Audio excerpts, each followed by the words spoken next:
Pada tahun 1967, astronot Vladimir sedang dalam perjalanan kembali ke bumi setelah menyelesaikan misinya. Sayangnya, parasut pesawatnya gagal berfungsi dan pesawat mulai jatuh dengan kecepatan tinggi, hampir terbakar. Vladimir berpikir bahwa ia akan mati ketika tiba-tiba melihat sebuah cahaya di dekatnya. Bertahun-tahun kemudian, seorang psikolog bernama Jan sedang menjalankan sebuah percobaan dengan anak-anak. Ia memberikan mereka sebuah marshmallow dan mengatakan bahwa jika mereka menunggu untuk memakannya, ia akan memberikan satu lagi sebagai hadiah. Sayangnya, sebagian besar anak-anak tidak bisa menahan godaan dan langsung memakannya.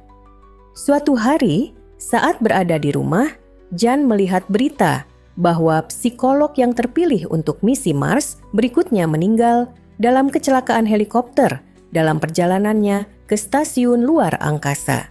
Pada saat yang sama, ia menerima telepon dengan tawaran pekerjaan. 10 bulan kemudian, misi Ulysses hanya tinggal 1 hari lagi sebelum mencapai Mars. Selama perjalanan, Jan menjalin hubungan dengan kapten kapal Martin, tetapi mereka sepakat untuk tidak melibatkan perasaan. Tak lama kemudian, Martin mengumpulkan seluruh kru untuk mendiskusikan detail pendaratan yang akan datang. Sementara itu, Jan berbincang dengan William, miliarder Swiss yang mendanai proyek ini. Jan menjelaskan bahwa dalam laporan resminya, ia menulis bahwa semuanya baik-baik saja, tetapi kenyataannya perjalanan selama 10 bulan ini telah berdampak buruk pada kesehatan mental kru. Basil mulai menunjukkan gejala sosiopati.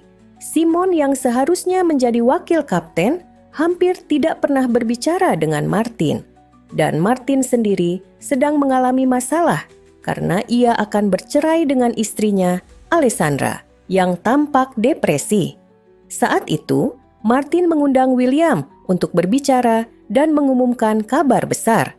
Mereka sebenarnya bukan manusia pertama yang akan mendarat di Mars. 2 minggu sebelumnya, misi Amerika bernama Z-1 telah sampai di sana terlebih dahulu dengan menggunakan sistem propulsi baru yang memungkinkan mereka menyelesaikan perjalanan hanya dalam 3 minggu. Namun, sejak saat itu, bumi tidak lagi menerima kabar dari mereka kecuali sebuah video singkat yang ditampilkan oleh AI kapal mereka, Irene. Dalam video tersebut, seorang astronot dari Z-1 memperingatkan NASA agar tidak mencoba menyelamatkan mereka karena terlalu berbahaya. Lalu, video itu berakhir begitu saja.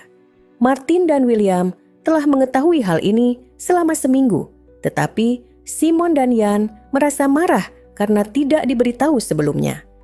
Martin dan William menjelaskan bahwa reaksi seperti inilah alasan mereka merahasiakannya. Kini, misi mereka berubah menjadi misi penyelamatan. Setelah pertemuan, Basil dan Jan mengunjungi Eva, yang tiba-tiba emosi ketika Basil terus berbicara tentang bahaya di Mars.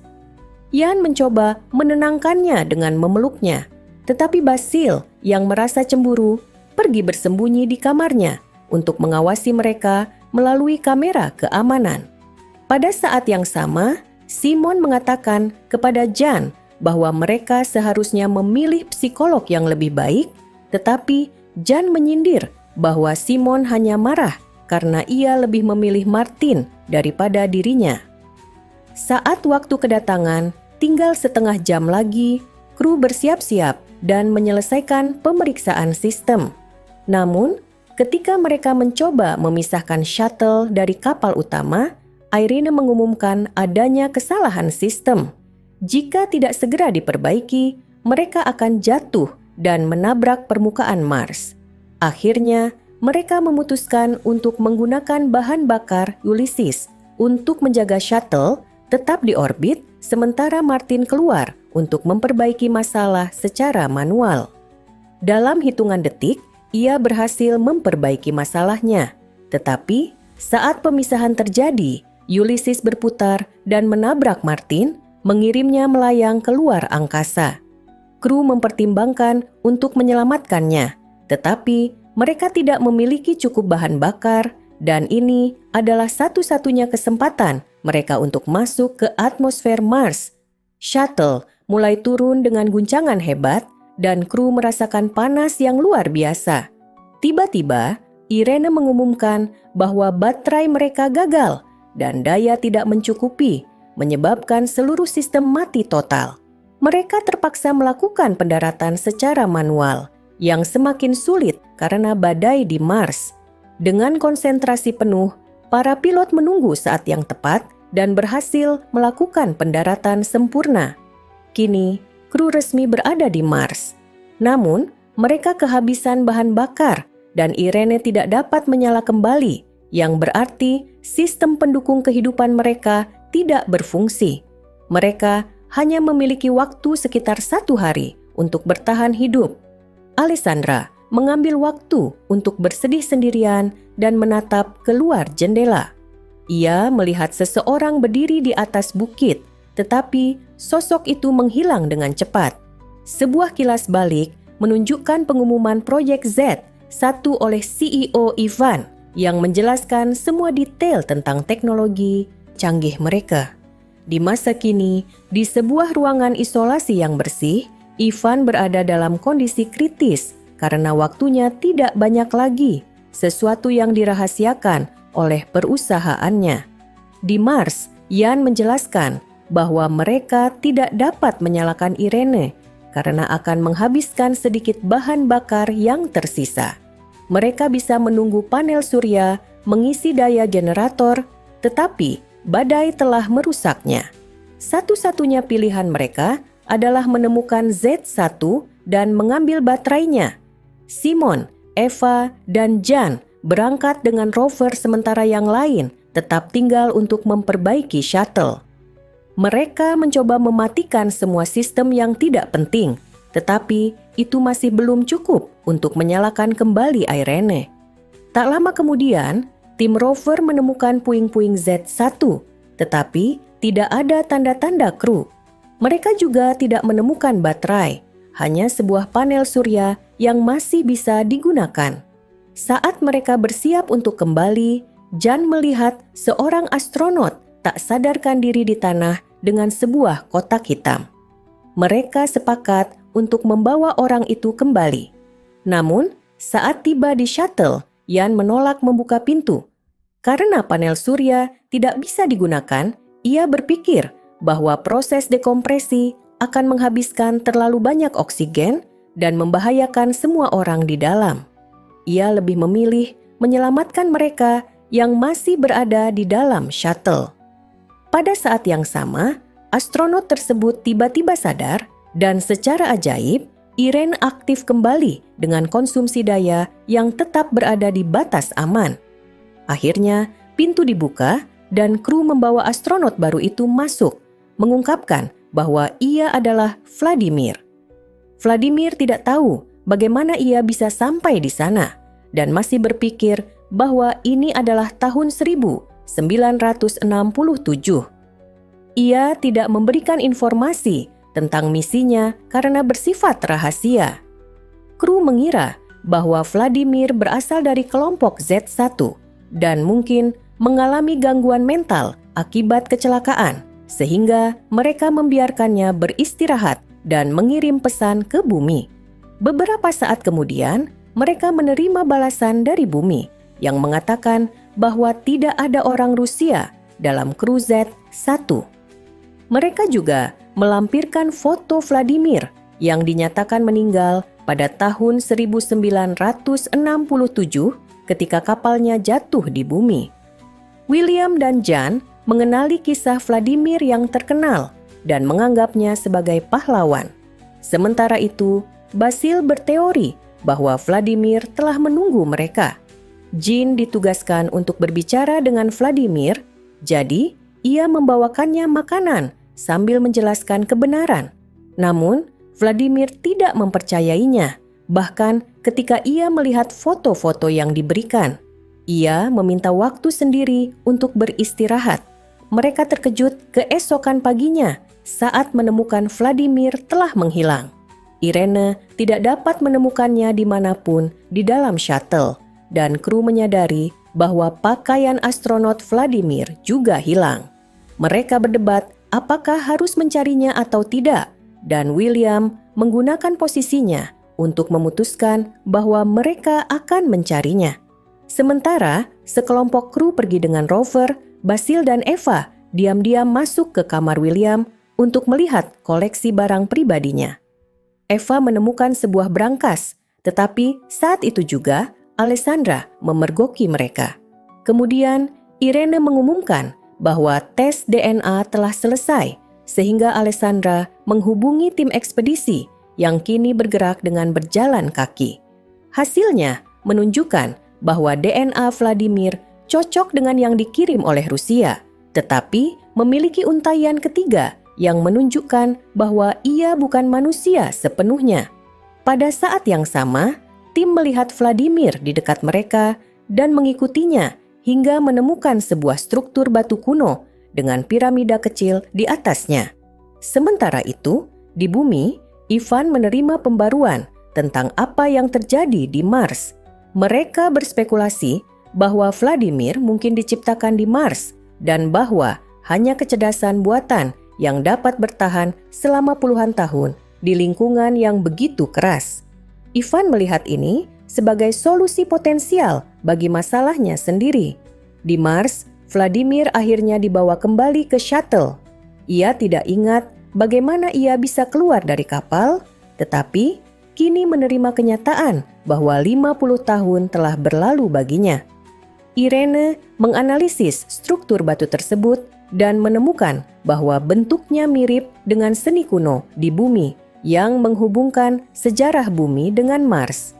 Namun, Jan menyadari bahwa William tampak tidak terkejut dengan temuan ini. Tiba-tiba, alarm berbunyi dan Irene mengumumkan adanya gangguan pada medan elektromagnetik. Ternyata, Ivan telah mengirim kapal kedua yang kini sedang mendarat. Kru menghubungi tim Z2 yang berjanji akan membantu mereka, tetapi William memerintahkan agar mereka tidak membocorkan temuan mereka sejauh ini. Sementara itu, Eva dan Basil memeriksa hasil sampel yang telah diambil Eva. Mereka menemukan bahwa proporsi logam dan mineral di semua tempat sama, sesuatu yang tidak terjadi secara alami. Sementara itu, Jean memberikan seragam modern kepada Vladimir agar ia bisa berpura-pura menjadi bagian dari kru. Vladimir memintanya untuk mempercayai penilaiannya. Tak lama kemudian, shuttle dikunjungi oleh penjaga bersenjata dari Z2.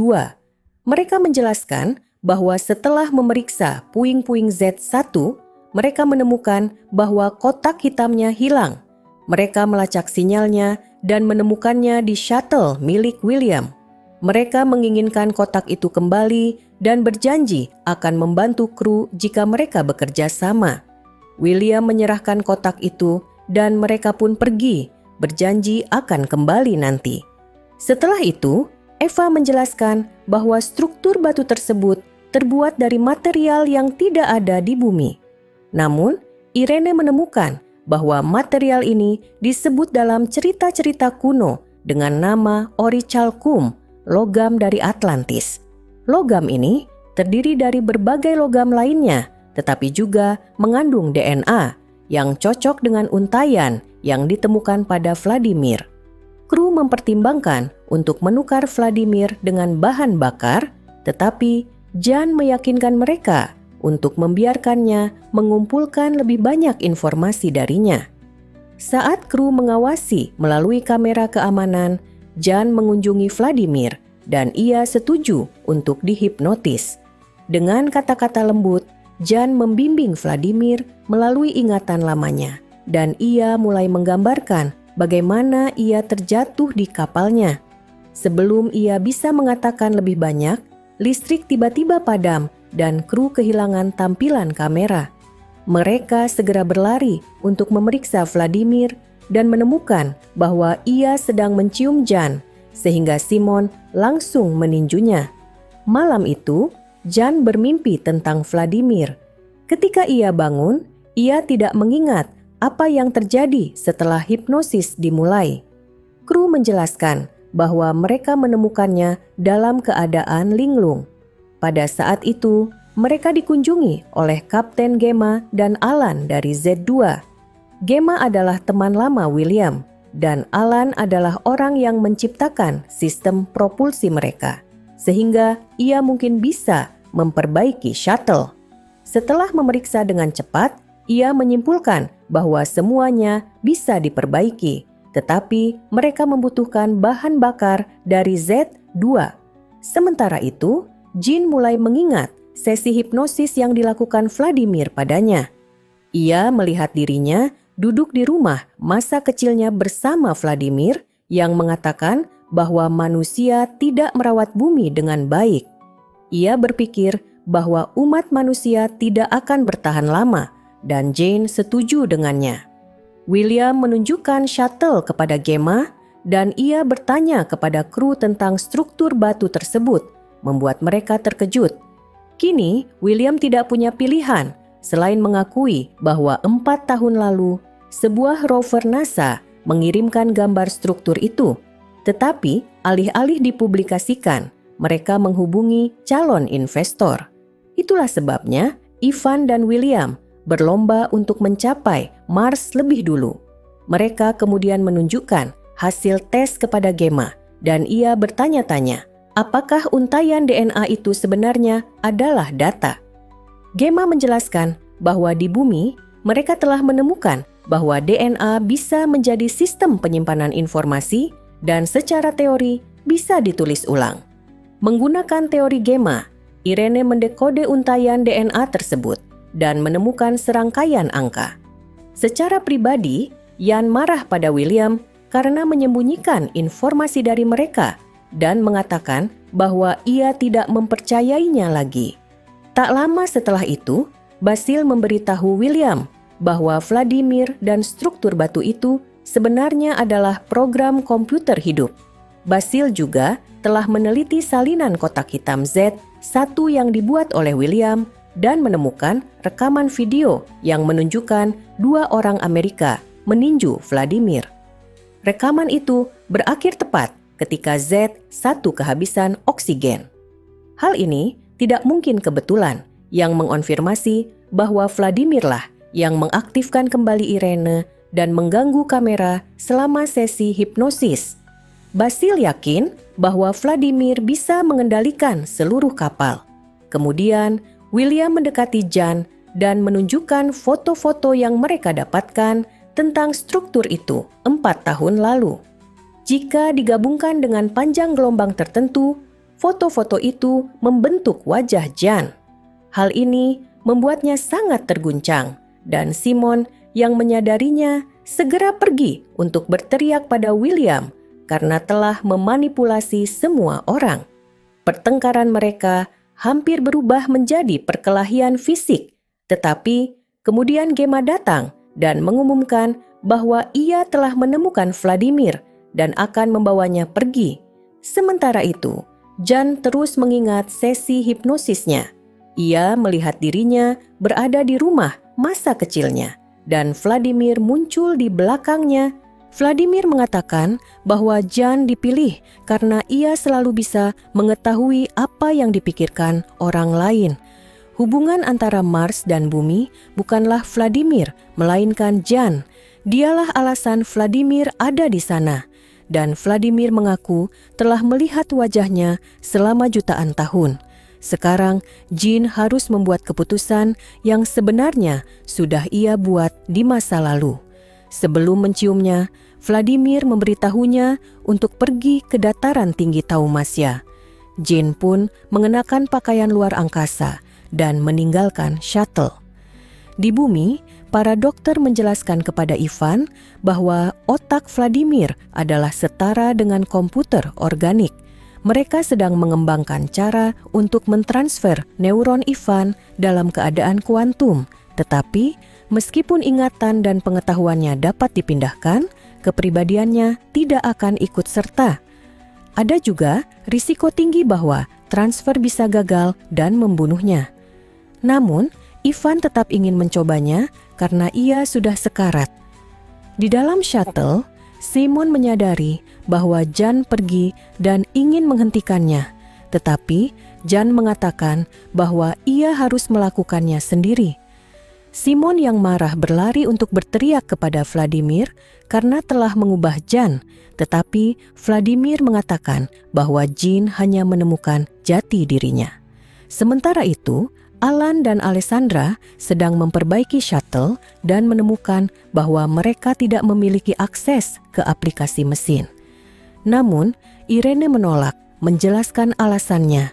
Mereka meminta Basil untuk memeriksanya, dan Basil menemukan bahwa Irene sedang memprogram ulang dirinya sendiri. Ia tidak menjawab pertanyaan apapun yang diajukan, dan ketika Basil melihat bahwa ada ribuan subprogram yang saling terhubung, Alessandra membandingkannya dengan neuron. Ini berarti Irene sedang mengalami restrukturisasi seperti otak, dan tiba-tiba ia mengatakan bahwa ia sedang berevolusi. Saat Jean menemukan tumpukan batu aneh, William dan Simon menangkap Gemma dan memaksanya untuk pergi bersama Simon mencari Jean. Saat itu, penjaga bersenjata dari Z2 muncul di depan shuttle dan meminta Vladimir. Namun, Alessandra mengatakan bahwa mereka tidak mengizinkan senjata masuk dan langsung memutus komunikasi.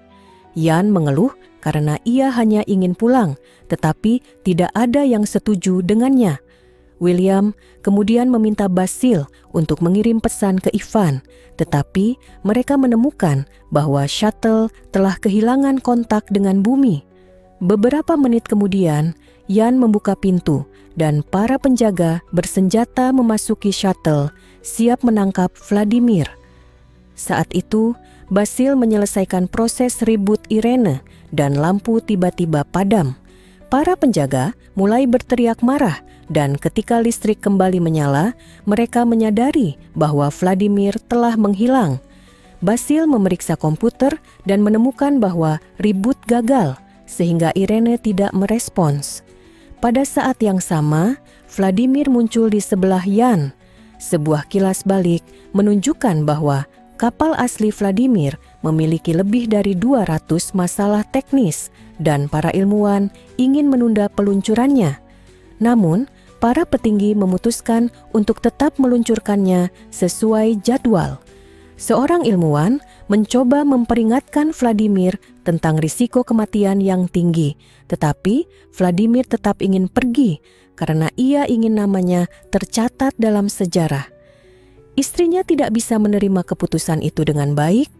Kembali ke Jan, ia terus berjalan hingga tiba-tiba tersandung dan terguling menuruni bukit, lalu jatuh pingsan. Dalam mimpinya, ia melihat ayahnya dan mengingat bagaimana mereka sering melihat bintang bersama. Tetapi juga malam saat ayahnya memberitahunya bahwa ia menderita kanker. Saat Jin sadar kembali, ia menemukan kakinya terjepit di antara bebatuan. Ia mencoba membebaskan dirinya, tetapi tidak berhasil. Ketika ia hampir putus asa, ia dihubungi oleh Gemma dan Simon, yang baru saja menemukan tumpukan batu dan berjanji akan segera datang menolongnya. Di dalam shuttle, para penjaga Z2 mulai memukuli anggota kru hingga mereka setuju untuk memanggil Gemma. Gemma mendengar bahwa Vladimir telah menghilang, tetapi tetap meminta para penjaganya untuk bersabar sampai ia kembali. Simon sangat terkejut saat melihat Gemma setuju untuk terus mencari Jan. Beberapa menit kemudian, Basil melihat pesan di komputernya dan mengira itu dari Irene. Namun, pengirim pesan itu mengatakan bahwa ia harus menggantikannya dan mengklaim dirinya sebagai Vladimir dan lebih dari itu. Tiba-tiba, pesan itu mengatakan, "Aku adalah Mars," dan mengirimkan teks panjang untuk Basil baca. Sementara itu, Jan kembali memikirkan ayahnya dan mengingat hari ketika ia diberitahu bahwa tumor ayahnya tidak dapat dioperasi, yang berarti ia hanya memiliki beberapa bulan tersisa. Ayahnya mengatakan bahwa ia tidak ingin menderita. Ketika waktunya tiba, ayah Jan ingin dia yang mencabut alat bantu hidupnya. Jan awalnya menolak, tetapi ayahnya mengubah pikirannya dengan menceritakan kisah pengorbanan Vladimir. Beberapa bulan kemudian di rumah sakit, Jan mengumpulkan keberaniannya dan mengucapkan selamat tinggal kepada ayahnya sebelum mematikan alat bantu hidupnya. Di masa kini, Jan akhirnya diselamatkan oleh Simon dan Gemma. Mereka bertiga melanjutkan perjalanan dan setelah berjalan cukup lama, mereka menemukan sebuah gerbang besar di atas bukit. Mereka masuk ke dalam dan menemukan serangkaian terowongan yang dapat dinavigasi Jan berkat suatu penglihatan aneh. Setelah berkelana beberapa saat, mereka terkejut menemukan air. Di dalam shuttle, Basil akhirnya berhasil memperbaiki komputer dan Eva segera melihat badai berbahaya mendekat di radar. Badai itu akan tiba dalam waktu sekitar 10 jam, sehingga para penjaga ingin segera pergi bersama Alan, tetapi Alan menolak pergi tanpa yang lain. Perdebatan pun terjadi, dan ketika situasi hampir menjadi kekerasan, listrik tiba-tiba padam. Dalam hitungan detik, lampu kembali menyala, dan Vladimir muncul meminta untuk dibawa ke bumi. Namun, para penjaga mengabaikannya dan mengumumkan bahwa mereka akan pergi. Jan ingin ikut serta dan mengingatkan mereka bahwa dia yang membiarkan mereka masuk. Sementara itu, Basil terus memeriksa pesan di komputernya yang berbunyi, "Percaya padaku." Di bumi, Ivan hampir meninggal selama prosedur dan terus melihat kilasan Vladimir di Mars. Para dokter berhasil menyelamatkannya, tetapi Ivan menolak minum obat setelahnya. Saat menjelaskan mengapa ia membutuhkan rasa sakit, ia memberitahu seorang perawat bahwa manusialah yang menciptakan kecerdasan buatan di Mars. Di dalam terowongan, Jin dan yang lain menemukan ribuan tengkorak di dalam dinding.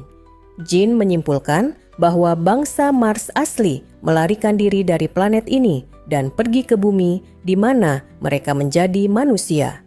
Keadaan Mars saat ini adalah akibat dari penduduknya yang menyalahgunakan sumber daya hingga menyebabkan kehancuran.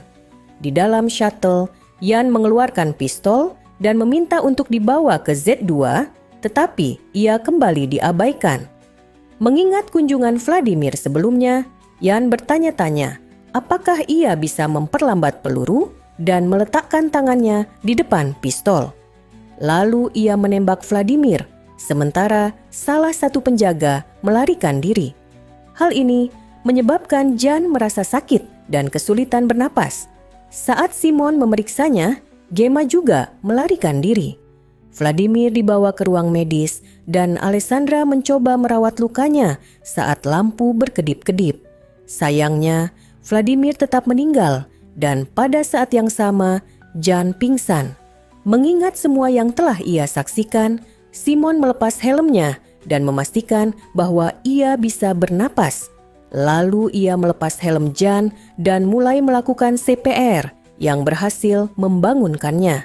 Saat Jin kembali sadar, ia melihat sebuah dinding terbuka, memperlihatkan cahaya terang.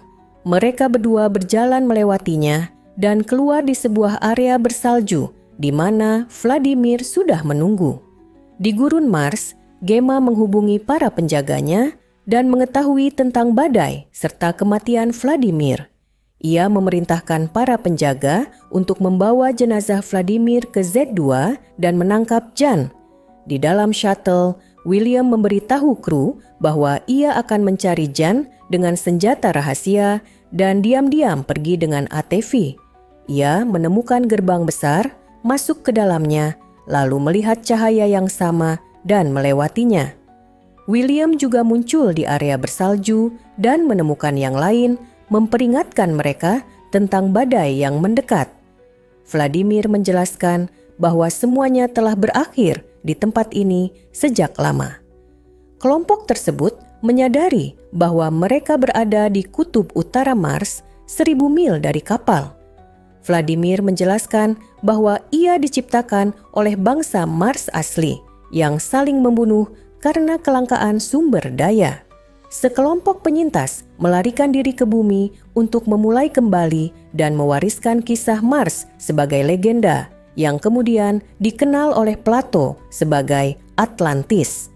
Di dalam shuttle, seorang penjaga menyadari bahwa William telah pergi dan mulai mencarinya. Akhirnya, penjaga itu menghubungi Gemma dan menjelaskan bahwa Alan tidak akan pergi jika mereka tidak membawa seluruh kru. Namun, Gemma tidak peduli dan hanya menyebut Alan sebagai kerusakan sampingan. Badai semakin dekat, jadi Alessandra memberikan obat penenang kepada Alan untuk digunakan pada penjaga. Basil mengalihkan perhatian penjaga dan dipukul karenanya. Lalu Alan melompat ke arahnya sementara Basil mematikan lampu. Setelah perjuangan sengit, lampu kembali menyala dan kru menemukan bahwa penjaga justru telah menyuntik Alan dengan obat penenang. Di tempat Jan berada, Vladimir mengatakan bahwa dia adalah kecelakaan evolusi karena berada di antara manusia dan dirinya. Misinya adalah kembali ke bumi dan memutuskan apakah spesiesnya layak mendapat kesempatan kedua, karena mereka kembali menghancurkan diri sendiri. Saat itu, salah satu penjaga Gemma muncul dan menembak kaki William sebelum memaksa Jan mengikutinya. Jan meminta bantuan Vladimir dan tiba-tiba penjaga tersebut mulai kesulitan bernapas. Vladimir mengendalikan pakaian luar angkasanya hingga pria itu jatuh pingsan, lalu kelompok itu pergi. Di dalam shuttle, Jan melihat penjaga terbaring sendirian dan mencoba menguncinya di luar. Namun, penjaga itu menghentikan pintu dan menyerang Jan. Pertarungan pun terjadi dan penjaga mencoba mencekik Jan yang kemudian membenturkan kepala pria itu ke dinding hingga pingsan. Saat itu, Alessandra menemukannya dan menutup pintu sebelum membuka gerbang utama sebagai balas dendam atas pengkhianatannya. Jan pun tewas karena kehabisan udara. Tak lama kemudian, Jean dan Simon menyeret William kembali ke kapal dan Alessandra merawat lukanya. Ketika Simon menemukan tubuh Jan, yang lain mengatakan bahwa ia tewas saat melawan penjaga demi menyelamatkan mereka. Sementara itu, di Z2, Gemma gagal menghubungi para penjaganya. Jadi, dia mengirim pesan kepada Ivan bahwa dia akan kembali sendirian. Saat itu, dia menerima panggilan dari kru William yang sedang dalam perjalanan ke Z2. Gemma memberitahu mereka bahwa dia tidak bisa membawa mereka karena itu akan mengkhianati Ivan, lalu menutup komunikasi. Jan meyakinkan William untuk mencoba lagi, jadi dia menelepon Gemma dan mengatakan bahwa baik dia maupun Ivan adalah manipulator, tetapi Gemma seharusnya lebih baik dari mereka. Kata-kata itu membuat Gemma merasa bersalah dan akhirnya dia setuju untuk membawa mereka. Di bumi, Ivan melihat pesan Gemma dan dengan marah mengambil alih kendali Z2. Saat kru bergabung dengan Gemma dan bersiap untuk pergi, mereka menyadari bahwa kapal tidak bisa dinyalakan. Gemma menyadari bahwa Ivan telah memperbarui sistem dan mengunci mereka dari kendali. Badai semakin dekat, jadi Jan bertanya kepada Mars apa yang harus dilakukan. Tiba-tiba, berbagai ingatan membanjiri pikirannya, dan kapal tiba-tiba menyala dengan pesan "Halo" muncul di layar. Saat itu, mereka melihat salah satu penjaga mendekati Z2.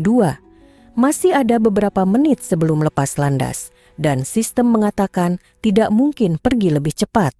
Penjaga itu bersiap menembak mesin sebagai balas dendam, tetapi Jan muncul di sampingnya dengan pistol. Alih-alih membunuhnya langsung, dia merusak helmnya dan membiarkan Mars yang membunuhnya. Lalu, Jan menyuruh Simon pergi tanpa dirinya dan mulai menghitung mundur. Saat dia mencapai angka terakhir, Z2 akhirnya lepas landas.